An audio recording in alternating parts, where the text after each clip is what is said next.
मंदिर के बारे में बड़े सवाल थे। वो जो अब बन रहा है, जिसमें 22 जनवरी में आप लोगों को बुलाया गया है, मंदिर के बारे में भी लोगों को नहीं पता क्या हुआ। और मैं किसी संवैधानिक पद पे नहीं हूं, सत्ता में बैठे लोग नकार सकते हैं कि पुष्पेंद्र जी गलत बोल रहे हैं, कह सकते हैं, मुझे कोई चिंता नहीं है, लेकिन सच सुनिए। मंदिर का मामला आया, मंदिर पे बड़ी किस्म, मंदिर पे फैसला नहीं आ रहा है, धमाका नहीं आ रहा है, ये नहीं हो रहा है, वो नहीं हो रहा है। आपको याद होगा, जरा अपनी मेमोरी को जॉग करिए और याद करिए कि 4 सुप्रीम कोर्ट के जजेस प्रेस कॉन्फ्रेंस कर रहे थे सत्ता के खिलाफ। लोगों ने कहा ऐसा कैसे हो सकता है, ये तो खुद ही जजेस बाहर आ गए, यही प्रेस से अपनी बात कर रहे हैं। बात खत्म हो गई, लोग भूल गए। एक दिन पता चला कि जो प्रेस कॉन्फ्रेंस के मुखिया थे, दिल्ली में अनाउंस हुआ कि प्रधानमंत्री जी सुप्रीम कोर्ट देखना चाहते हैं। अब हम जैसे लोगों को ये शक हुआ कि जो आदमी खुद लंबे समय तक कोर्ट में बेचारा डेट अटेंड करता रहा, उसे क्या सुप्रीम कोर्ट में देखना है। अलर्ट हो गई एसपीजी, अलर्ट हो गई, सैनिटाइज कर दी गई सुप्रीम कोर्ट। कोई वहां नहीं, वो गए आपके। अब सुप्रीम कोर्ट को कोई चपरासी तो प्रधानमंत्री को घुमाएगा नहीं, चीफ जस्टिस ही घुमाएगा। छोटे कद के थे, तेजी से चल रहे थे, चारों तरफ से कोर्ट की सिक्योरिटी लगी हुई थी। लोगों ने कहा पता नहीं क्या देखने गए, कि वो व्यवस्था देख रहे हैं कि कहां बैठ के ये ठीक ठाक है कि नहीं, कुर्सी फटी हुई तो नहीं है, टूटी हुई तो नहीं है। लोगों के दिमाग में यही सवाल आ रहे थे। वो निकले वहां से, बात खत्म हो गई। मेरे कई मित्र, मैंने उनसे कहा ये बात खत्म नहीं हुई है, बात शुरू हुई है।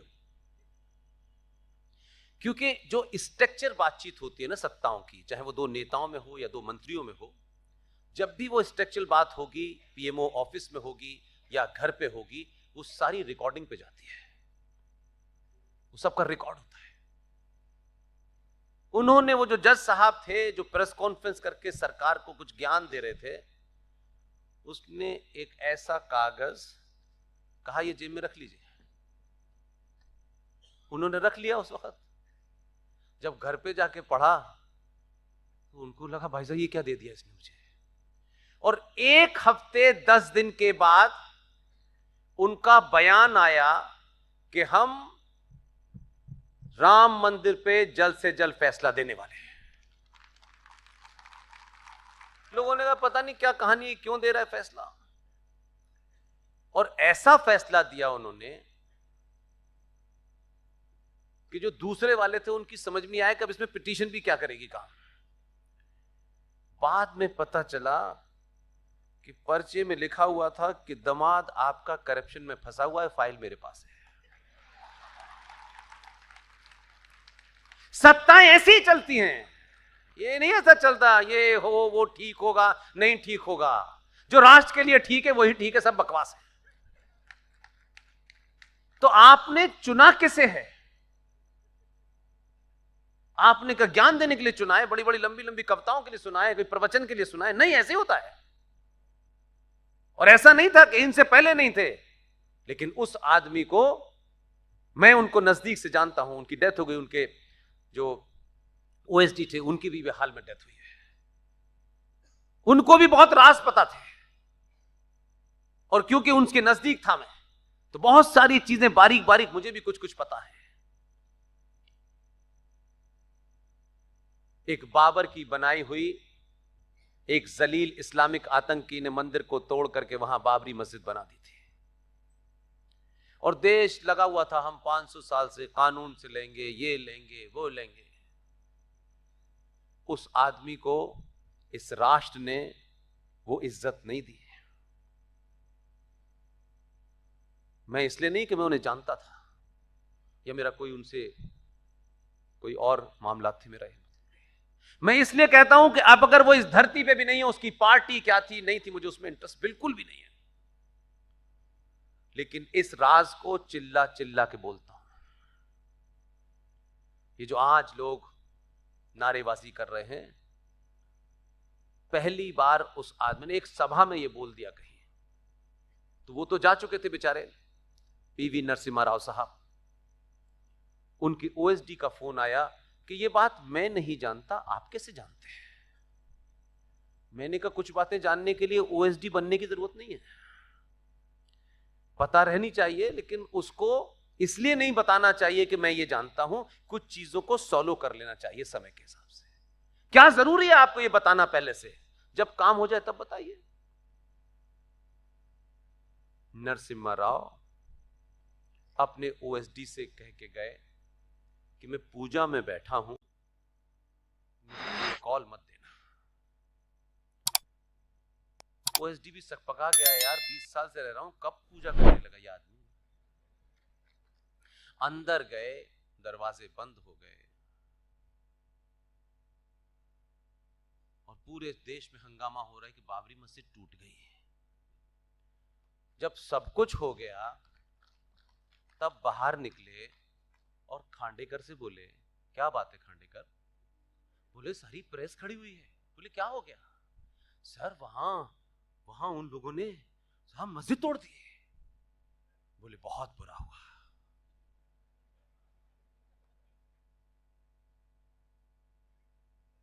समझ गए? चले गए। और वो बात मैं इसलिए कह रहा हूं कि जब भी मैं कहता हूं तो थोड़ा मेरा मन भारी हो जाता है। मैं खांडेकर जी के पास गया था, वो बेचारे नहीं रहे। मुझे इसलिए कुछ कुछ बातों की जीवन में खुशी है कि पत्रकार रहते हुए हो सकता है कुछ संबंध ऐसे लोगों से बने हो कि जिनसे कुछ कुछ ऐसी बातें हैं जो लोग नहीं जानते। नरसिम्हा राव साहब ने, खांडेकर साहब ने मुझे अपने नागपुर के मकान में जब उनसे मिलने गया तो मैंने यही सवाल उनसे कहा। बोले ये बात मुझे नहीं पता है, लेकिन मैंने कहा मुझे पता है, मुझे उससे आगे की कोई बात हो तो बताइए। इंक पेन आता है, रेड रंग के इंक पेन से, डॉक्टर साहब रेड कलर का इंक पेन से नरसिम्हा राव ने इतने बड़े कागज पे राम मंदिर का नक्शा खुद ही बनाया था। और देखिए कैसे बुद्धिमान लोग अपनी बात को किस अंदाज में कहते हैं, समझने वाला कैसे समझता है। के.आर. मलकानी साहब बीजेपी के बड़े आइडियोलॉग थे, संघ के बड़े नाम थे, बहुत पढ़ने लिखने वाले थे।